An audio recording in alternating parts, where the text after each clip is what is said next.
So that's how this 1921 Dodge is running. If you want to buy this car in this condition, it's available for you for $12,500.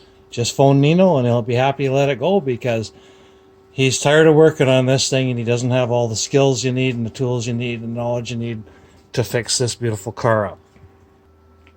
So this is the 1921 Dodge. What's the model again? Touring convertible. And it's in pretty good shape all around, but Nino's having problems getting this thing to run decently. And he's getting a little fed up with it. He would like to get a much newer car, something from the 30s. But for the right person, this is a buy. This is a deal. We just finished cleaning and coating the gas tank out, trying to make sure we had a good gas supply to the car. And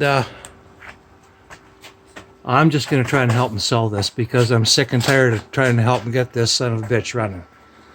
But if you think you can do something with this car, come and get it. It's in beautiful Peachland, BC, $12,500. I'll take it away.